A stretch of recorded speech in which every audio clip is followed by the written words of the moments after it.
আসসালামু আলাইকুম। পাঠশালা চ্যানেলের পক্ষ থেকে আপনাদের সবাইকে জানাচ্ছি স্বাগতম।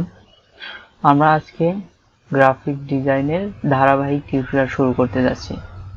এই ধারাবাহিক টিউটোরিয়ালটিতে আমি মূলত ফটোশপের এ থেকে জেড পর্যন্ত সম্পূর্ণ বাংলাতে আলোচনা করার চেষ্টা করব।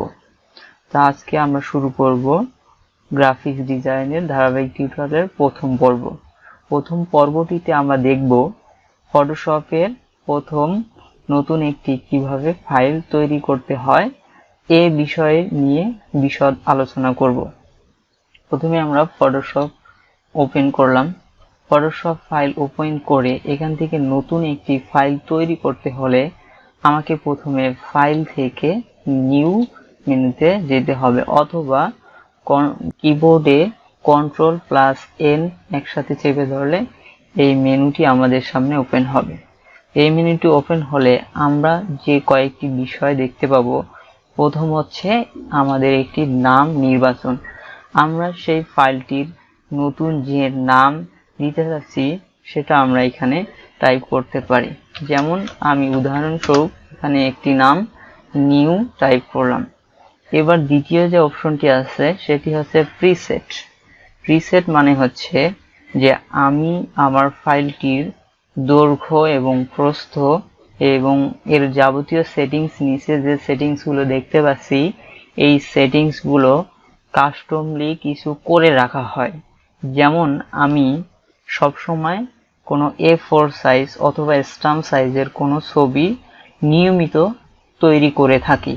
তো আমি বারবার এখানে উইডথে আমার A4 সাইজের যে সাইজটা সেটা বারবার এখানে টাইপ না করে আমি যদি প্রিসেটস থেকে যে কোনো একটি সিলেক্ট করে দেই, তাহলে আমার ওয়াইডথ, হাইট এই সমস্ত ভ্যালুগুলো এই প্লেস হোল্ডারগুলোতে অটোমেটিক্যালি বসে যাবে।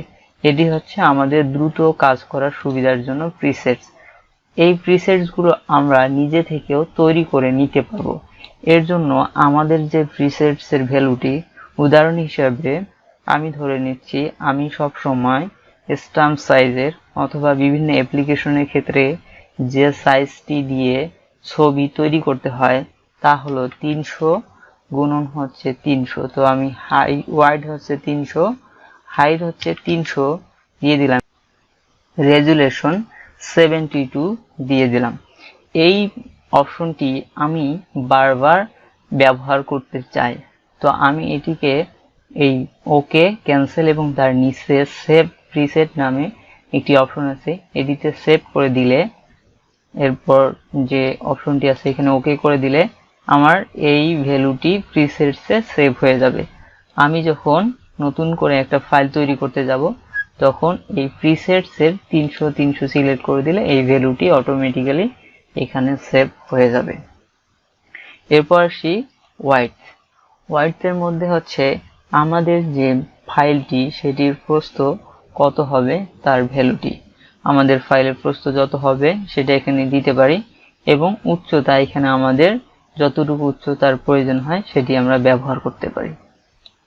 তারপর যে অপশনটি পাশে আমরা দেখতে পাচ্ছি এটি হচ্ছে আমাদের ইউনিট, মানে হচ্ছে আমাদের দৈর্ঘ্য পরিমাপ করার যে ইউনিটগুলো আছে সেগুলো দেয়া আছে। সাধারণত আমরা যখন গ্রাফিক ডিজাইন করে থাকি সেগুলোতে পিক্সেল ইউনিট ব্যবহার করা হয়। অন্যান্য ইউনিটগুলো দেয়া আছে inch, centimetre, millimetre, points, pixels, columns. এখানে যে ইউনিটগুলো দেয়া আছে আমার কাজের সুবিধাতে সেই ইউনিটগুলো নির্বাচন করতে পারি। এরপর সেটি হচ্ছে রেজুলেশন মানে হচ্ছে একটি চিত্রকে আমরা সাধারণত একটি নির্দিষ্ট হাইট ওয়াইড দিয়ে থাকি। এখন এই চিত্রটিকে আমি কতদূর পর্যন্ত জুম করলে একদম ক্লিয়ার দেখতে পাবো সেটি হচ্ছে আমাদের রেজুলেশন। সাধারণত 30, 72 এবং 300 রেজুলেশন গুলো আমরা ব্যবহার করে থাকি। তো আমাদের যেরকম রেজুলেশন প্রয়োজন আমরা এখানে সেই ভ্যালুটি দিয়ে দেব। তারপর হচ্ছে কালার মোড হচ্ছে যে আমি এই গ্রাফিক ডিজাইনের যে পেজটি, চিত্রটি, এটি কোন পারপাসে ব্যবহার করব।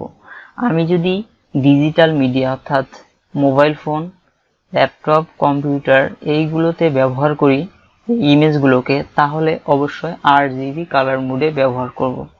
যদি আমি এগুলোকে সাদা কালোতে প্রিন্ট করতে চাই তাহলে গ্রে স্কেল কালার মোড ব্যবহার করব। তারপর আমি যদি বিটম্যাপ ব্যবহার করি, সেই ক্ষেত্রে বিটম্যাপ হচ্ছে রাস্টার ইমেজ। এই কালার মোড সম্পর্কে আমরা যদি আরো বিস্তারিত জানতে চাই তাহলে আমরা ফটোশপের হেল্প সেন্টারে গিয়ে কালার মোড সম্পর্কে বিস্তারিত জানতে পারবো। এখানে আমি উদাহরণ হিসেবে 5টি চিত্র দেয়া আছে। প্রথমটি হচ্ছে RGB কালার মোডের জন্য, দ্বিতীয়টি হচ্ছে CMYK কালার মোডের জন্য, তৃতীয়টি হচ্ছে আমাদের ইন্ডেক্স কালার মোডের জন্য, চতুর্থটি হচ্ছে গ্রে স্কেল কালার মোডের জন্য এবং পঞ্চম উদাহরণটি হচ্ছে বিটম্যাপ কালার মোডের জন্য। আমরা এখানে দেখতেই পাচ্ছি কোন কালার মোড ব্যবহার করলে একটি চিত্রের কালার কি রকম হবে। তো আমরা এটির ব্যবহার জানবো। RGB হচ্ছে ডিজিটাল মিডিয়ার জন্য, গ্রে স্কেল হচ্ছে সাদা কালোর জন্য এবং CMYK হচ্ছে প্রিন্টেড, যেমন আমরা বিভিন্ন ব্যানার, ফেস্টুন এগুলো যেসব প্রিন্ট করি এই সমস্ত কোনো ডিজাইন তৈরি করতে গেলে CMYK কালার মোড ব্যবহার করব। এবং ল্যাবে প্রিন্ট করার জন্য ল্যাব কালার মোড ব্যবহার করে থাকি। তারপরে যে অপশনটি হচ্ছে ব্যাকগ্রাউন্ড কন্টেন্ট। ব্যাকগ্রাউন্ড কন্টেন্ট হচ্ছে আমার যে চিত্রটি থাকবে এই চিত্রটির একবারে পিছনের অংশে কিরকম কালার আমি ব্যবহার করতে চাই। যদি আমার কালার সাদা রাখতে চাই তাহলে সাদা, এবং অন্যান্য কালার ব্যবহার করতে চাইলে ব্যাকগ্রাউন্ড কালার, এবং ট্রান্সপারেন্ট অর্থাৎ আমার ব্যাকগ্রাউন্ডটি স্বচ্ছ থাকবে, অর্থাৎ PNG ফরম্যাটে যদি আমি চিত্রটি ব্যবহার করি তাহলে সেই চিত্রটির পেছনের অংশটি স্বচ্ছ থাকবে, এটির জন্য ট্রান্সপারেন্ট ব্যবহার করা হয়। এই হচ্ছে আমাদের নতুন ফাইল তৈরি করার নিয়মাবলী। তো আমরা এই ধারাবাহিক টিউটোরিয়ালটিতে ফটোশপের সকল A to Z আলোচনা করার চেষ্টা করব।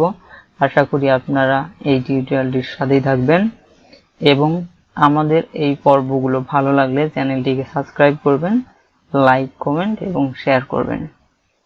ধন্যবাদ সবাইকে।